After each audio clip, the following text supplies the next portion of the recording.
ఆయన పాదముల గురించి అపరంజిని పోలిన పాదములు గలవాడు. సో ఇది ఆమ్నిపొటెన్స్ అంటే సర్వశక్తి ఆయన కొంది, అంతా ఆయన కాళ్ళ కింద పెట్టబడింది. అండ్ అంతటి మీద ఆయనకే సర్వాధికారం ఉంది. అంతటిని ఆయన తీర్పులో తొక్కుతాడు. ఏ రకంగా తొక్కుతాడో కూడా బైబిల్లో ప్రభువే మనకు సెలవిచ్చాడు, తెలియజేశాడు.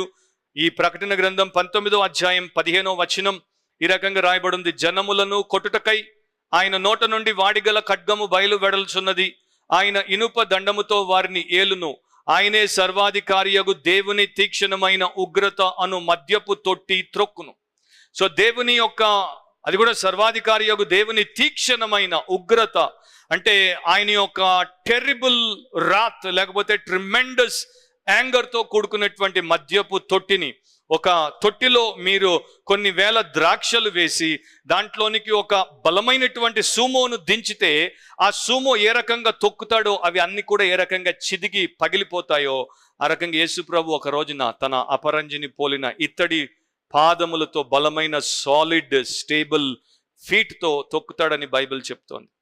ఏం తొక్కుతాడు? పాపాన్ని తొక్కుతాడు, అతిక్రమాన్ని తొక్కుతాడు, అండ్ అవిధేయతను తొక్కుతాడు, తిరుగుబాటుతనాన్ని తొక్కుతాడు, ప్రతి విధమైనటువంటి హేయమైనటువంటి నీచమైనటువంటి విషయములను దేవుడు తొక్కుతాడు.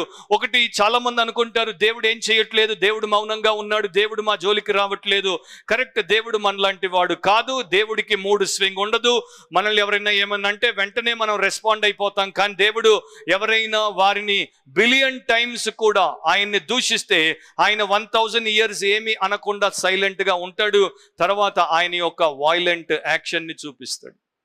సో దేవుణ్ణి మన తరహాలో మనతో పోల్చుకొని ఆలోచించడం మనకున్నటువంటి తప్పు.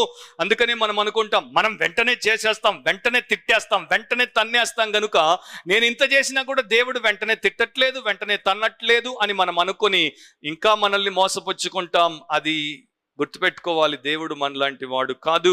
ఆయన దీర్ఘశాంతం కలిగిన వాడు. రైట్ టైంలో ఆయన రైట్ ట్రీట్మెంట్ ఇస్తాడు. సో పాపమును ఆయన విడవడు, పాపమును తీరుస్తాడు అనేది ఖచ్చితం.